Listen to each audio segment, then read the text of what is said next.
Hey guys and girls, it's time for another episode of OCFOA's Plays of the Week. Alright, this episode is going to focus on mechanics, what to do and what not to do. So let's get started. Okay, we're going to see three kickoffs here. They're going to look like the exact same play because they lined up exactly the same, but they are three separate kickoffs. So let's take a look at this first one. And Steve always points out that, we got to be ready on kickoffs for things that are unusual. Especially, we always want to be ready for an onside kick. Remember, if we do have an onside kick, that restraining line is a sheet of glass. If anybody touches it before the ball is kicked, it's encroachment. All right, here we go. So we're going to see a fair catch here, and the point on this is that a signal by anyone on the receiving team for a fair catch, the play is ended once the ball is actually caught.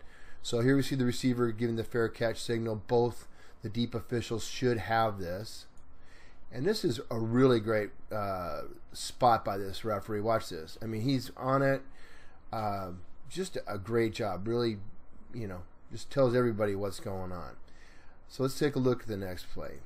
Again, doesn't this look like the same play? But it's not. So now we're going to have a little pop-up kick, and but it's not a pop. I'm sorry, it's not a pop-up kick. It's a pooch kick, and it's just going to go about 12 yards here. And that player that's highlighted is going to signal fair catch, right there. And the flank official does a nice job. Kills the clock. Gets the ball in the face for his all his good work. And here's another play. Watch this. Okay. Now, did you notice that the ball bounced a couple times before it went up in the air? So this is not a pop-up kick. Okay? Even if that ball had gone high, this is not a pop-up kick. Okay? Once it bounces, the initial bounce from the ball being driven into the ground is what would define a pop-up kick or not. So this is a recovery by R, and again, the official does a good job of the spot, killing the clock. All right, this play does not come from San Diego. This comes from Orange County. I found this, and I thought it was a good representation of things that can go wrong if we don't do what we're supposed to do. I'm just going to let this run in real time, then we'll run it back and kind of break this down. Here we go.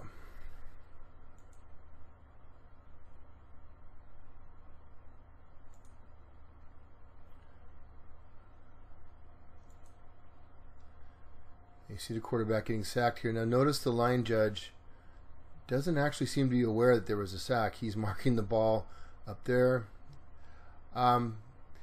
So let's talk about keys first of all. Why did this guy get distracted?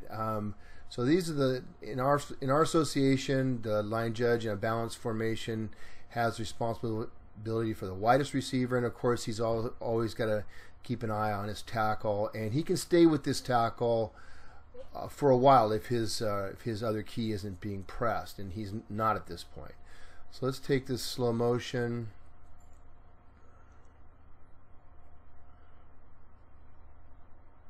Now I think we had a false start right there.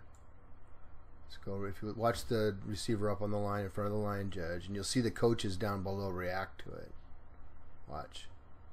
Yeah, right there. He false starts.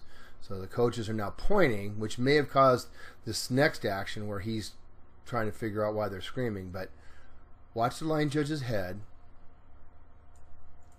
Oop. Missed that. Come on back.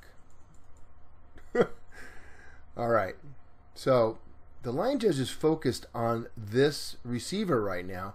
That's the back judge's key. And here's his key, and here's his other key. Now look, he's getting beat. And I also want you to notice this action here. This appears to me to be a hold. There may even be a hold here. It's slight. But again, nobody's going to see this. This action here, either the umpire or the referee who is standing over here in the middle of the field should be picking this up. Let's take a look at it in slow-mo. Now watch, the line judge never takes his eyes off that receiver, and that's not his key. Now watch, here's the restriction I was talking about. Up here, there's a potential hold right before that action. Okay, 5 gets away. There's a hold right there by 55. And, 5 does subsequently sack him. Look, the line judge still has never looked beyond this player, And once this sack goes down, he doesn't appear to know it. I'm not sure why he was so focused on it. Coach is upset about something, probably the false start. And I think we missed a hold as well. This is, knowing what our keys are. The umpire appeared to be looking in the right place. I'm not sure if I couldn't see the referee's eyes, so I don't know if he missed it, but either one of them could have picked up that hold by 55. All right, moving on. Okay, this next play from Steve Coover, we're going to see almost a quarterback sack and what could be intentional grounding. And I really like the way this crew works together to get this right. Let's take a look at it. I'll run it back.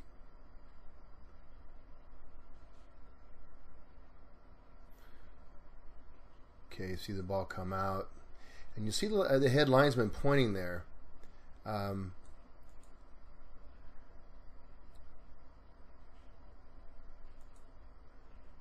let's keep an eye on the quarterback. We have to determine if he was down, and if this is indeed, if he's not down, if this is intentional grounding. So he's getting sacked. He's in the process of getting sacked right there. Throws the ball forward. Now, this player right here was the running back, and it's not a great pass certainly, and he probably did intend to just get rid of it, but there is a receiver close enough. And you'll see both the referee and the head linesman signaling an incomplete pass, and then the head linesman pointing at the receiver who was in the area. So this is great teamwork and mechanics, guys. Okay, here's that same crew, and another great job of crews working together, being patient. It's just some really good stuff here. So watch, we're going to have a tip ball here by B. And you see the the umpire giving the tip ball signal. That's great. Little reminder there, what happens when the ball is tipped or touched by A or B. And in this case, all the pass interference restrictions are off at this point when B touches the ball. So not to say that it's open season on anyone, but again, we cannot call pass interference once this ball's been tipped in this way. All right, so let's watch what happens next. We've got an interception, and the referee does a great job of getting to the goal line. And watch the communication here between the line judge and the referee. He's nodding his head, telling the referee's good. The referee's patient with his touchdown signal. This is just an outstanding job by this crew. All right, same crew again, and this is another outstanding example of dead ball officiating. Just great work by this crew. These guys really work hard, and I think we'd all do well to emulate their actions. Watch this now. They get a touchdown scored. This might be a time when you take the play off. Here comes the back judge in, and recognizing that this is a potential for dead ball fouls, just getting in there, letting everybody know he's there. This is really, really nice work. All right, on this play, we're going to see a play stopped, forward progress stopped, right near the sideline on the head linesman's side. I'll let you run it. I'll let you watch it real time. We'll discuss the mechanics involved here.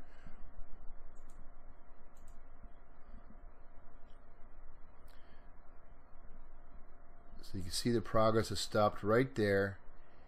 And my only criticism, and Steve's criticism as well, is that this official gets too close to this action. There's no reason to bolt down there while the play is still, moving, and you don't want to get hurt. And you've got the spot, and guess what? Your line judge has the spot too. He's got a great look at it. So he gets it right. We're nitpicking right now, but you know, you got to stay safe and you know, use your partner for cross-field mechanics. Okay, so let's watch it in slow motion. You can see he stopped right there. Okay, and again, you know, he's doing a good job with the signal. I mean, I love that. And look at this referee. I mean, he's, you know, he's working hard. He's over there on the sideline preventing nonsense, and even helping get the ball. He's going to just get that ball and toss it right into the umpire, which is, you don't see this a lot. So this is really good stuff. I'm impressed. All right, in this play we're going to see a fumble, and this is again talking about a crew mechanic of how to handle this situation. I really like Steve's idea and comment here. So let's take a look. Okay, we got the head linesman comes in, initially doesn't signal, and the referee's digging, and he's letting the head linesman know that you know, the offense has the ball, so we have the head linesman signaling third down. And so the digging official just announces to the other officials the color or team name, and then trusts the next official to point in the right direction. And again, something you want to discuss in pregame: how are we going to handle this situation? But I think this is a really good technique. All right, goal line mechanics. Yes, look where we are. You can see the ball is in about the 3.5 by the looks of it on the sticks there in first down. Okay, so what are we going to do? Inside the 5, flank officials are going straight to the pylon. We want to be about where this guy is standing, so we want to get him away from there before the play starts. But let's just watch what happens here.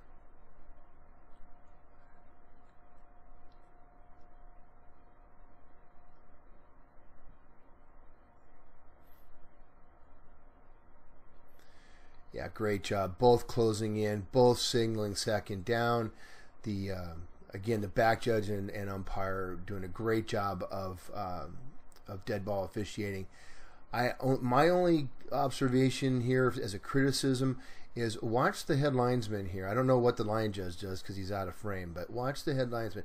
He comes right behind the pylon.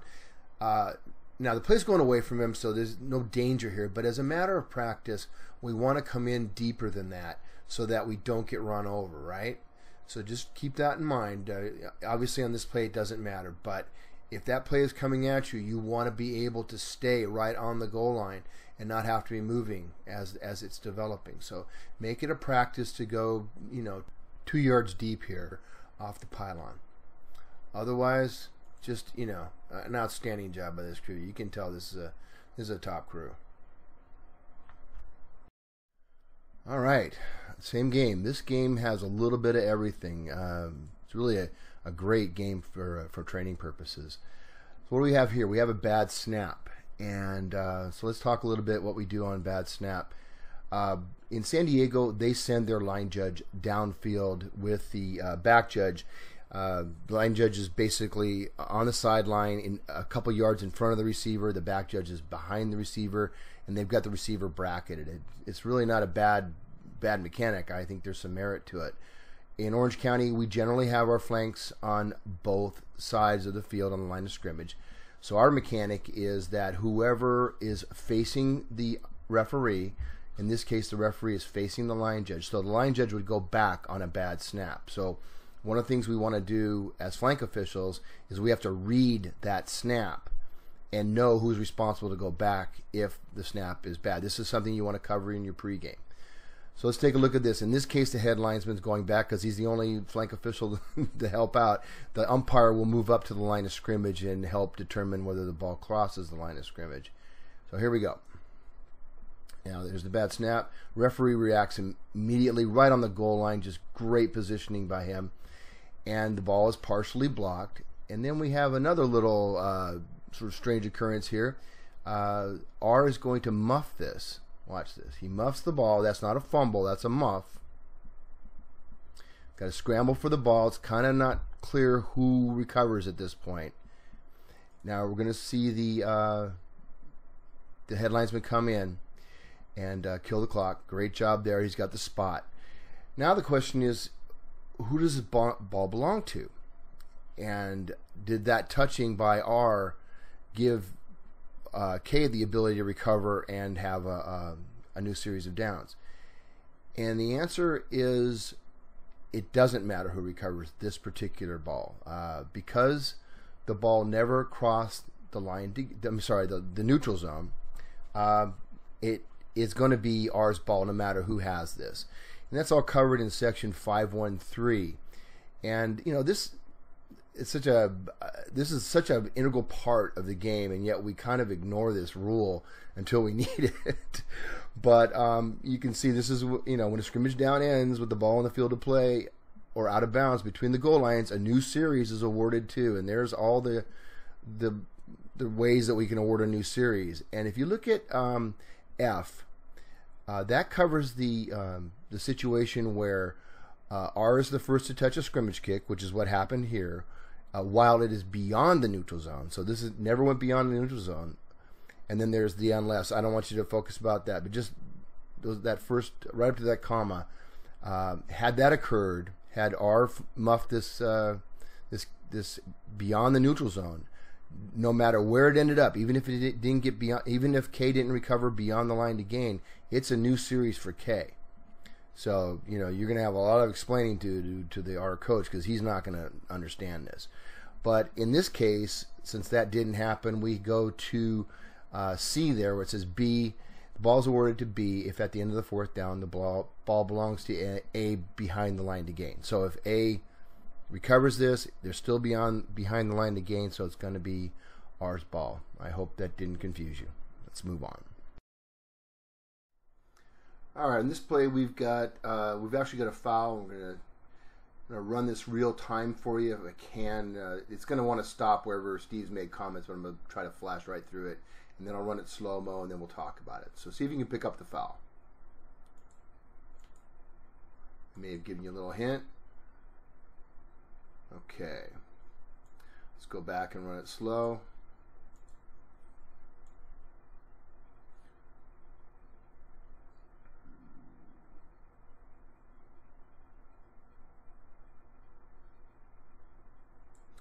All right, so if you saw it, good pickup. I know this video isn't the clearest, so there's a hold by the running back, and let's talk about the types of holds we can call. We want to use these words when we're describing the foul to a coach.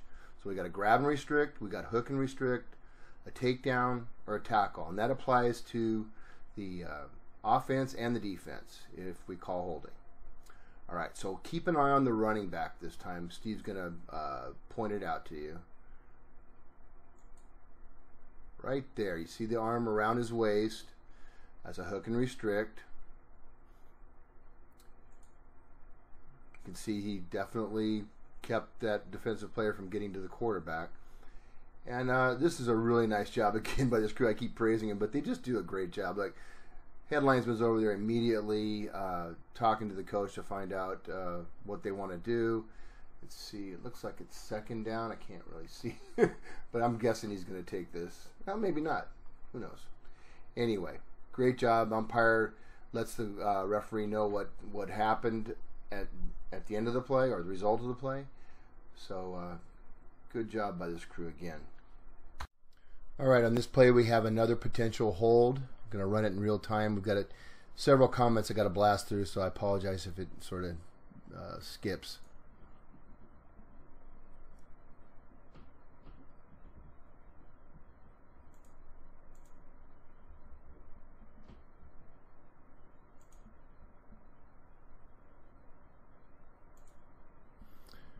All right, I'm going to run it back in slow motion.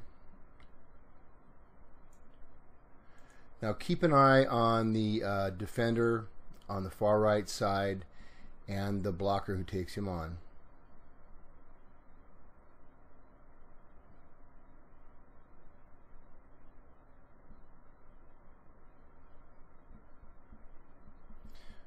So the question is, was that a hold? Okay, let's go back and look at Steve's comments and we'll see the play through its entirety. So Steve is saying that's not a hook and material restriction just yet. I'm kind of 50-50 on it, but Steve's not big on 50-50 holding calls. Now we have a grab and restrict. The left hand is being grabbed. He's obvious. The blocker is obviously keeping the defensive player away from the quarterback, and so the referee's going to make this call. There is absolutely no reason to rush this flag. You can replay this in your head a couple of times before you decide whether to throw it or not. And then we're going to see the resulting play. That's a great catch. The back judge is a little bit too far in the end zone, but man, he's there. I mean, this is splitting hairs. This is, he does a great job. He should be straddling the goal line, though. Watch, he takes his time.